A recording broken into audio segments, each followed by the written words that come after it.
Hello, myself Professor H.K. Bangade from Department of Electrical Engineering, SND College of Engineering and Research Center, Evla.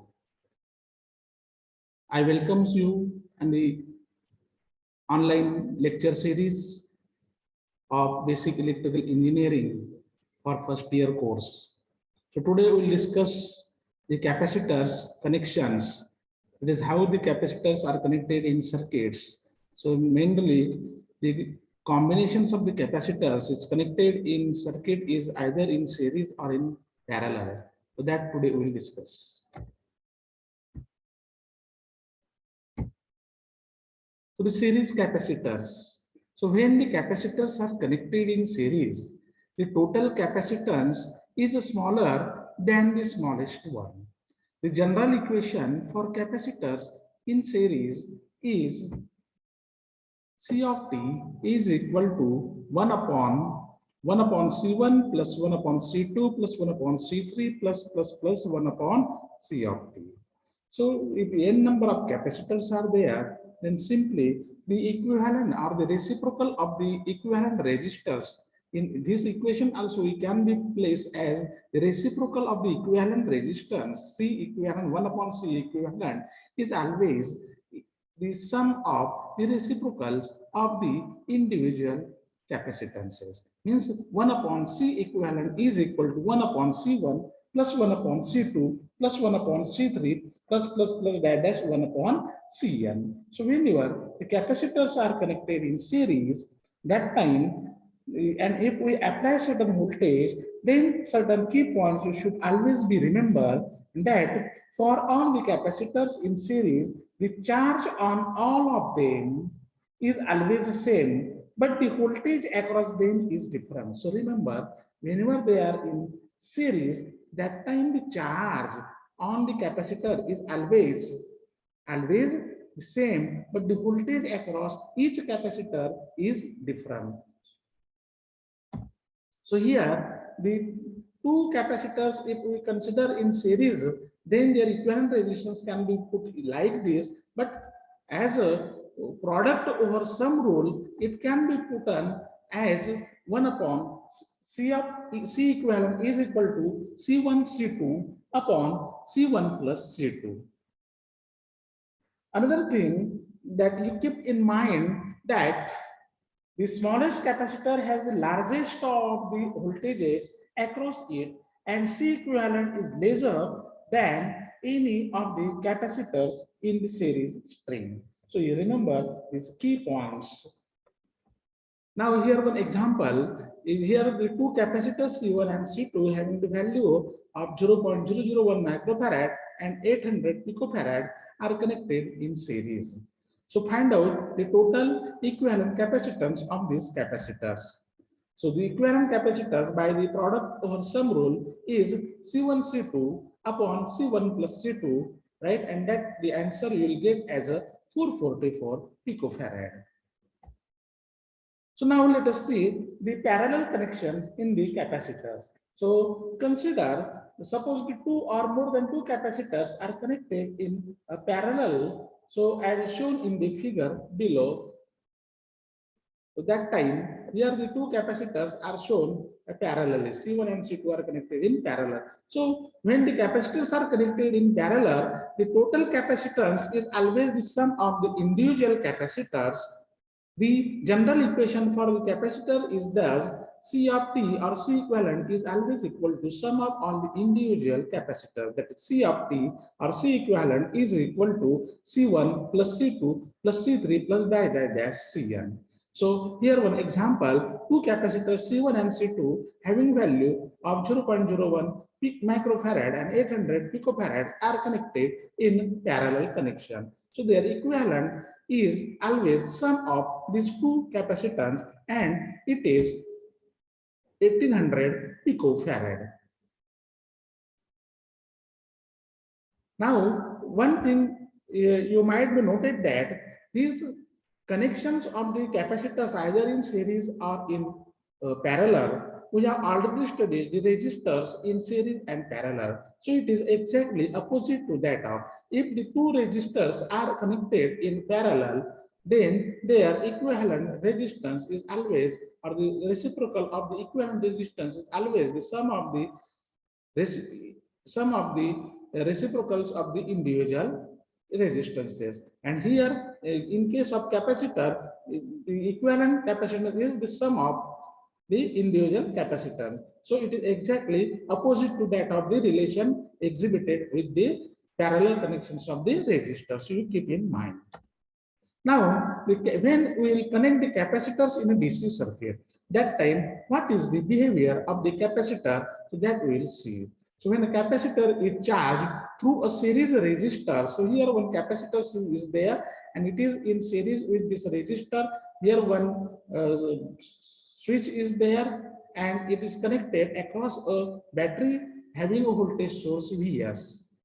So the charging curve, if you observe, so it is the charging curve. So it is a exponential curve. The capacitor charging voltage, it is in exponential. So here my initially when the switch is open, that time this capacitor is uncharged condition.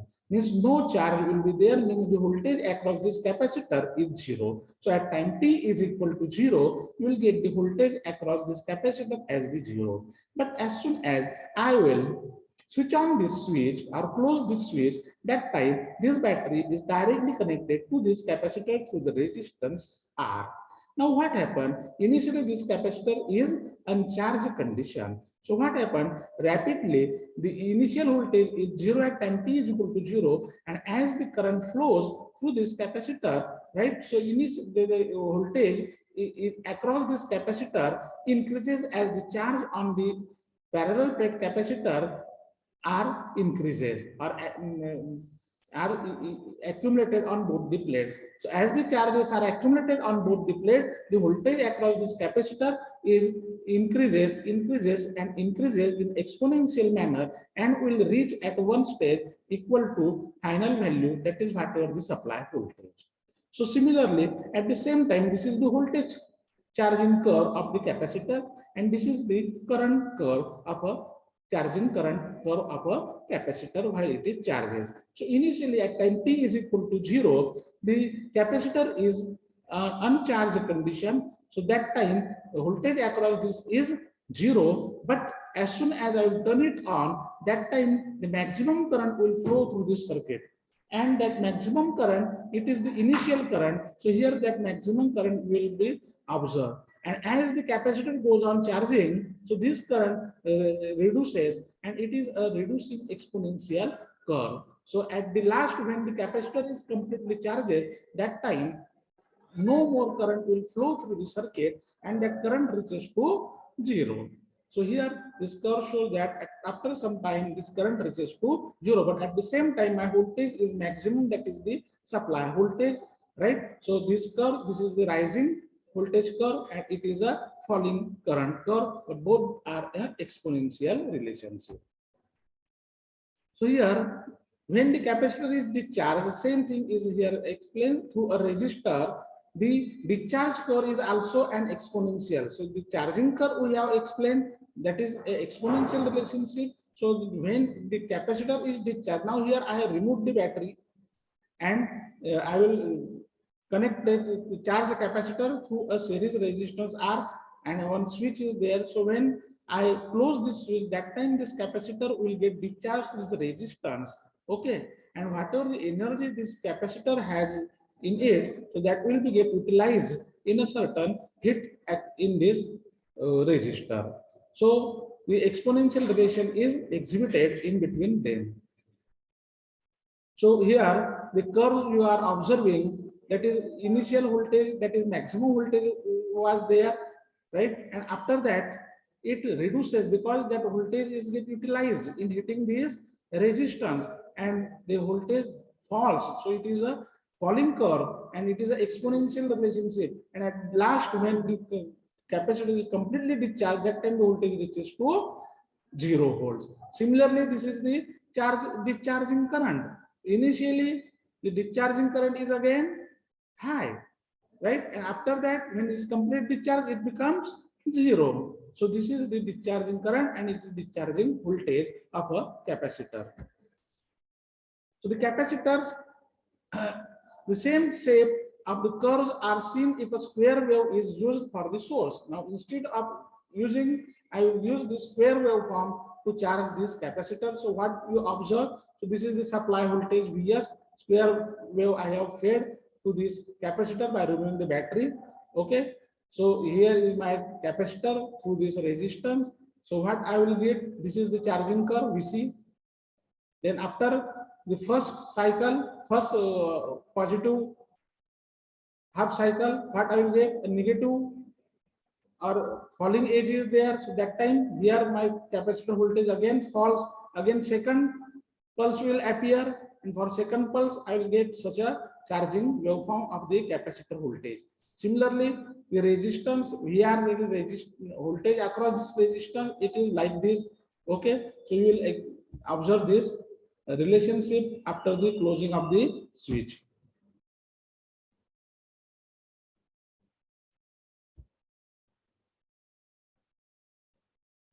So what is the shape of the current curve?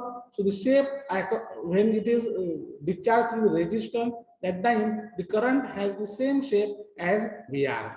So current का भी ऐसा ही shape होगा. Okay, so you remember that thing. Now here universal exponential curves are shown. So the specific values for current and voltage can be read from a universal curve for an RC circuit. The time constant is also there. Now what is the time constant? Time constant is nothing but simply the multiplication of values of the resistance and the capacitance. So here your rising exponential curve is there, and here your falling exponential curve is there, and it is the percentage of the final value, either it is current and voltage. So this is for red is for voltage, green is for current for the charging curve, charging of the capacitor. And tau, that is time constant, it is RC. Okay, so this RC is R is nothing but V upon I, and C is nothing but Q upon V. Okay, that we know. So at last it is I V upon I, that is it becomes after rearranging it. So I is nothing but Q upon T. Okay, so this will get cancelled, and at last we will get the T second. So from this universal exponential curve, the universal curves can be applied to general formulas for the voltage or current curves for RC circuits. The general voltage formula is V is equal to Vf plus into bracket Vi minus Vf into e to the power minus t upon tau. Tau is nothing but your RC. Okay, and this equation is in this equation your Vf is the final value of the voltage, Vi is the initial value of the voltage, and V is your instantaneous value of a voltage, right? So for discharge, it is Vc is equal to E into e to the power minus t by tau. So the final capacitor voltage is greater than the initial voltage when the capacitor is charging, or less than the initial voltage when it is discharging. So the capacitive reactance, the next term in the capacitor topic is the capacitive reactance. So it is nothing but the opposition to AC by a capacitor. So the equivalent for the capacitive reactance is omega is equal to 2 pi f. Here Xc is equal to 1 upon 2 pi Fc. It is the capacitive reactance. Xc is equal to 1 upon 2 pi Fc, where omega is nothing but 2 pi f. So it is Xc is equal to 1 upon omega c. Also you can write. So the reactance of example is taken, reactance of my capacitor having the value 0.047 microfarad. When a frequency of 15 kilohertz is applied, then the reactance is simply put the values of capacitance, it is given 0.047. Then frequency value is given 15 kilohertz. So put Xc is equal to 1 upon 2 pi f. F is 15 kilohertz and C is 0.047. So its value comes to 226 ohm. Okay, so for this value of capacitor and frequency, the reactance is 226 ohm. Capacitive reactance is 226 ohm.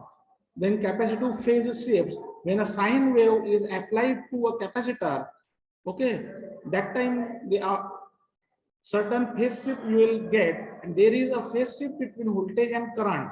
So such that current always leads 90 degrees by the voltage. So there is the leading of the current by 90 degree. So here my current is leading by 90 degree. So you remember this. Then next is the power in the capacitor. Okay, this capacitor stores the energy. So that energy stored by the capacitor during a portion of an AC cycle, they return to the source during another portion of the cycle. So the voltage and current are always 90 degree out of phase.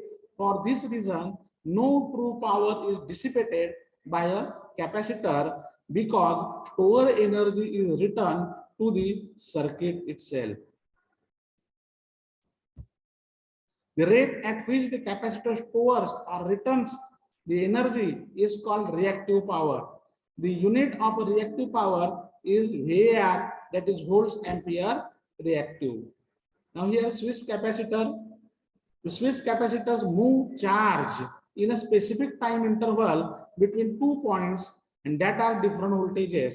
So here the capacitor is connected to the two sources of batteries V1 and V2. And now here the different positions of the switch is there. The switch capacitor emulate a resistor with a value of R is equal upon FC. So switched capacitors are widely used in certain types of integrated circuits because they can be made very small, have virtually no drift, and do not dissipate the heats. So that is, this is position 1. When it is on position 1, right here, when the switch is there, that time V1 voltage will be there, okay, and you will get the curves like this. This is for position 1. This is for position 2. Okay, so this is about the capacitor connections. So thank you very much. Next time we'll discuss the next topic in the capacitor topic.